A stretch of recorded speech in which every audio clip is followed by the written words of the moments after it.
कानून की जानकारी आपका अधिकार। हेलो फ्रेंड्स, मैं प्रगति गुप्ता आज आपके लिए एक और इंटरेस्टिंग वीडियो लेकर आई हूँ, स्टेजेस ऑफ अ क्राइम। पिछली वीडियो में हमने बात करी थी what is a crime and what are the essential elements of a crime. अगर वो वीडियो आपने नहीं देखी तो लिंक डिस्क्रिप्शन बॉक्स में है, डू चेक इट आउट। आज की वीडियो में हम बात करने वाले हैं what are the stages of a crime. एक क्राइम करने से पहले एक पर्सन कुछ स्टेजेस में एक्ट करता है।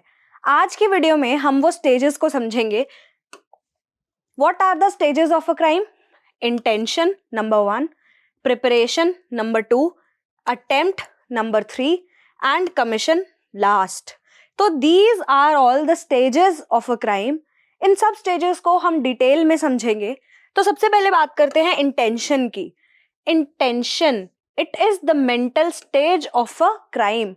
Intention is the mental stage, यानी कि आपने एक सोच बना ली, आपने एक मेंटल स्टेट प्रिपेयर कर लिया कि आपको अब एक ये क्राइम करना है। That is your intention. This is the mens rea. Mens rea मतलब the mental element, guilty mind. अब आपका एक गिल्टी माइंड फॉर्म हो चुका है कि आप एक एक्ट करने वाले हैं, आप एक क्राइम करने वाले हैं। तो that is your intention, mains Riya. It is not punishable under IPC. अब इसको पनिशेबल ना करने का एक मेन रीजन है कि आप एक इंटेंशन के लिए कोई एविडेंसेस नहीं लेकर आ सकते। आप कोर्ट में प्रूव नहीं कर सकते कि सामने वाले पर्सन की मेरे लिए क्या इंटेंशंस हैं या वो किस इंटेंशन से कोई एक्ट कर रहा है, जबकि अब तक उसने एक एक्ट करा ही नहीं है, सिर्फ इंटेंशन है उसकी।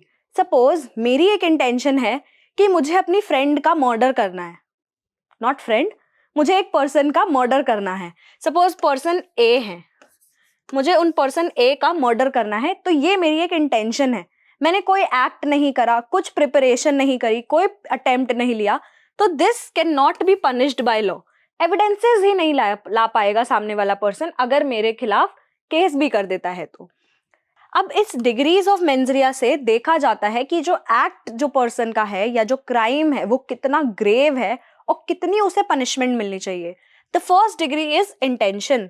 इंटेंशन मतलब मेरे को एक्सप्लिसिटली और कॉन्शियसली मुझे नॉलेज है, मुझे पता है कि जो मेरा एक्ट होने वाला है that is so dangerous to cause a certain consequence. जैसे सपोज मेरा इंटेंशन है किसी को मारने का, ये मेरा मोटिव है कि एक बंदे को मुझे मारना है, सपोज द पर्सन ए, मुझे इनको मारना है। अब मेरा एक इंटेंशन है और मैं इसके लिए एक चाकू लेकर आती हूँ, बुचर्स नाइफ लेकर आती हूँ और मैं उससे उनके गले पर रखकर कट लगा देती हूँ और वो वहीं उनकी डेथ हो जाती है। दिस प्रूव्स कि मेरा इंटेंशन है और मैंने एक सर्टेन वे में एक्ट किया है। मैं चाहती तो एक छोटा नाइफ लेकर जा सकती थी, बट नहीं, मैंने बचर्स नाइफ लिया। मेरा इंटेंशन है वहां पर और एक्सप्लिसिटली मुझे एक स्पेशल कॉन्सिक्वेंस है जिसको मुझे अचीव करना है। Next is my knowledge. Knowledge is a lesser degree of मेंजरिया। मतलब यहां पर देखा जाता है कि एक पर्सन को नॉलेज थी कि उसके जो एक्ट है उससे एक सर्टेन कॉन्सिक्वेंस अचीव होंगे, but he chose not to look at those. Suppose मैं गन लेकर चली जाती हूँ इंडिया गेट पे और मैं फायर कर देती हूँ, वहां पर एक पर्सन मौजूद थे, उनकी डेथ हो जाती है। तो क्या मैं यहाँ कह सकती हूँ कि मेरा इंटेंशन नहीं था उनको मारने का, मैं तो सिर्फ फायर कर रही थी? नहीं, यहां पर देखी जाएगी नॉलेज, कि मुझे नॉलेज थी, चाहे मेरा इंटेंशन उन्हें मारने का था या नहीं था, बट मेरी नॉलेज तो थी कि अगर मैं इंडिया गेट जैसी जगह जहां पर इतनी जनता मौजूद है, अगर मैं वहां पर फायर करूंगी तो किसी ना किसी की तो डेथ होगी, चाहे उस पर्सन की ना हुई होती, किसी और की हुई होती। तो मुझे नॉलेज है कि मैं जो एक्ट कर रही हूँ that is dangerous, but still I M reckless toward it. Next is your recklessness. Recklessness is a lesser degree of mens rea, third lesser degree of mens rea. Now recklessness का मतलब कि आपका एक act है that is dangerous, but आप consciously choose करते हैं कि आप उसके consequences को neglect कर देंगे। जैसे मुझे पता है अगर ड्रंक एंड ड्राइव करूंगी तो एक्सीडेंट होगा, but still I chose to drive at a particular speed, इस स्पीड से ऊपर जाऊंगी मैं, तो उस टाइम पर दैट मीन्स मैं रेकलेस हूं। मुझे अपने एक्ट के कॉन्सिक्वेंसेज एग्जैक्टली पता है, still I am choosing to do that act. Next is negligence, mildest degree of mens rea. यहाँ पर नेग्लिजेंस का मतलब है कि मुझे पता नहीं था कि वो काम हो जाएगा, मेरी एक सर्टेन रीजनेबल केयर थी, ड्यूटी थी मेरी एक रीजनेबल वे में एक्ट करने की, पर मैंने वो नहीं करा, तो वो हो गया नेग्लिजेंस। जैसे एक केयर टेकर था, बच्चे की केयर करने के लिए उसको रखा था, पर उसकी आंख लग गई, मतलब वो नेग्लिजेंट है, और इतने में बच्चा निकलकर रोड पर भाग गया और उसकी डेथ हो गई। तो यहाँ पर जो केयर टेकर है उसे पता नहीं था कि क्या हो गया, बट उसकी एक ड्यूटी थी केयर करने की बच्चे की, बट उसने नहीं करी। एक सर्टेन वे में एक्ट करने की उसकी ड्यूटी थी, उसने वो सर्टेन वे फॉलो नहीं करा, तो that means he was negligent towards the child. Next हम समझेंगे प्रिपरेशन क्या होती है। तो the preparation is the second stage, preparation is the second stage जिसमें आप अरेंजमेंट्स करते हैं अपने इंटेंशन को अचीव करने की। जैसे मुझे ए का मर्डर करना था, अब मैंने एक नाइफ ले लिया और एक गन ले ली, तो यहां पर मैंने क्या स्टार्ट कर दिया, प्रिपरेशन स्टार्ट कर दी। अपना इंटेंशन अचीव करने के लिए मैंने प्रिपरेशन स्टार्ट कर दी, मैंने एक्ट करना स्टार्ट कर दिया। यहां पर आ जाता है एक्टस रियस। यहां से हम स्टार्ट कर देते हैं अपना एक्टस रियस। अब तक इंटेंशन थी, मेंटल पार्ट था, यहां पर मैंने एक्ट करना स्टार्ट कर दिया, फिजिकली काम करना स्टार्ट कर दिया, तो वहां मेरा आ गया एक्टस रियस। मैंने कुछ अरेंजमेंट्स करे, मैंने ये देखा कि वो किस टाइम आते हैं, क्या रूट वो फॉलो करते हैं, किस टाइम वो घर पर होते हैं, कहाँ किस टाइम ऑफिस जाते हैं, ये सब मेरा प्रिपरेशन हो गया। मैंने नाइफ और जो गन लिया वो भी मेरा प्रिपरेशन हो गया। अब तक मैंने वो क्राइम करा नहीं, तो मुझे क्या उसकी पनिशमेंट मिल सकती है? चाहे मैंने प्रिपरेशन कर ली, पर क्या मुझे उसकी पनिशमेंट मिल सकती है? अब तक उन्हें कोई हार्म नहीं हुआ, कोई इंजरी नहीं हुई। इंजरी पिछली वीडियो में हमने बात करी थी, सेक्शन 4 ऑफ द आईपीसी। अगर वो वीडियो नहीं देखा तो लिंक डिस्क्रिप्शन बॉक्स में है, जरूर चेक करिएगा। यहां पर preparation is not punishable. Preparation को पनिशेबल ना करने का एक रीजन है कि अब तक पर्सन ने उस प्रिपरेशन के टुवर्ड्स एक्ट नहीं करा। मे बी पॉसिबल वो कोई अटेम्प्ट ही ना ले, सिर्फ प्रिपरेशन की स्टेज पर ही खत्म हो जाए। But there are some acts जिनको प्रिपरेशन की स्टेज पर पनिश करना भी इंपॉर्टेंट है, कि आपने प्रिपेयर ही कर लिया तो ही आपको प्रिपरेशन की ही सजा मिल जाएगी। That is preparation when punishable. Preparation कब पनिशेबल हो जाती है? आप यहां पर नोटिस करेंगे कि जितने भी क्राइम दिए हुए हैं ना, जिन्हें प्रिपरेशन की स्टेज पर पनिशेबल करा गया है, these are the crimes that are against the society at large, जो अगर एक बार कमिट हो गए ना तो बहुत लोगों को हार्म करेंगे। जैसे waging war against the government of India, commit depredation on territories of a power at peace with government of India. आपने एक ऐसी टेरिटरी पे जाके नुकसान करना लोगों का या प्रॉपर्टी का, डेप्रेडेशन का मतलब है यहाँ पर लोगों का या प्रॉपर्टी का नुकसान करना आपने स्टार्ट कर दिया ऐसी टेरिटरी में जाकर जो गवर्नमेंट ऑफ इंडिया के साथ पीस पर थी। अब उससे हमारे इंटरनेशनल रिलेशंस हार्म हो रहे हैं। Next is dacoity. डेकॉइटी मतलब पांच या पांच से ज्यादा लोग अगर रॉबरी करते हैं, that is dacoity.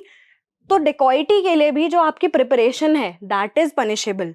काउंटरफीटिंग coins and government stamps, आप सोचिए कितना बड़ा स्कैम हो सकता है इस, अगर ये प्रिपरेशन की स्टेज पर पकड़ा गया और इसे वो पनिश नहीं किया गया।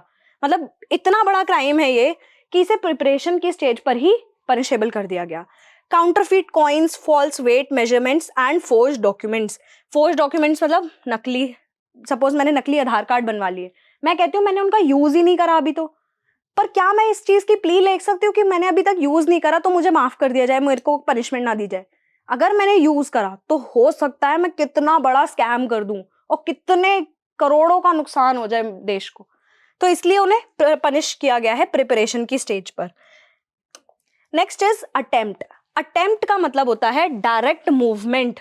जब आप डायरेक्ट मूवमेंट करते हैं towards the commission of a crime, जैसे मैंने आपको बताया था ए का मुझे मर्डर करना था, मैंने अभी तक इनके बारे में सारी जानकारी निकाल ली और एक नाइफ और एक गन ले ली, अब तक मैंने कुछ नहीं किया, सिर्फ प्रिपरेशन करी, this is not punishable. But अब मैं क्या करती हूँ, मैं पहुंचती हूँ ए के घर पे और मैं इनके घर पे जाके इनके गर्दन पर नाइफ रख के एक कट लगा देती हूँ। यहां पर मैंने क्या करा, अटेम्प्ट कर लिया। अगर मेरा वो कट इतना गहरा हो जाए कि उनकी डेथ ही हो जाए तो वहां मुझे पनिशमेंट मिलेगी मर्डर की। बट अगर मैंने वो कट ऐसा लगाया कि उससे उनकी मृत्यु नहीं हुई पर उन्हें कोमा में पहुंच गए वो। तो यहां पर मैंने क्या करा, अटेम्प्ट कर दिया, अटेम्प्ट टू मर्डर। मैंने एक ऐसी इंजरी उन पे इन्फ्लिक्ट कर दी कि उनकी डेथ नहीं हुई पर उनको ग्रीवियस हर्ट या कुछ भी ऐसी प्रॉब्लम हो गई, उससे मेरा अटेम्प्ट तो क्लियर हो गया ना कि मैंने अटेम्प्ट कर दिया, मैंने मारने की प्रिपरेशन भी कर ली और मैंने मारने का ट्राई भी कर लिया।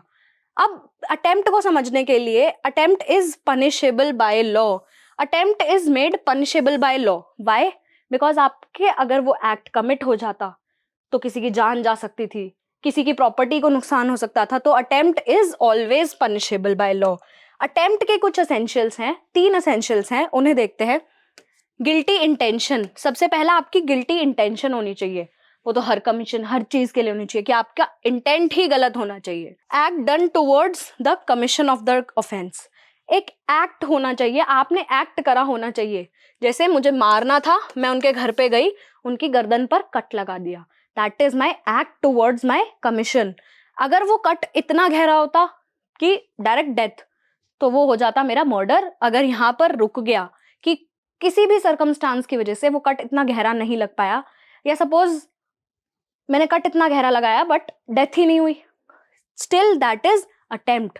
तो the act must fall short of the completed offence, मतलब कुछ ना कुछ ऐसी सर्कमस्टांस हो जाना चाहिए कि पूरा नहीं हुआ वो ऑफेंस, मतलब मर्डर नहीं हुआ बट जो मैं अचीव करना चाहती थी ऑलमोस्ट उतना हो गया, that is my attempt to murder.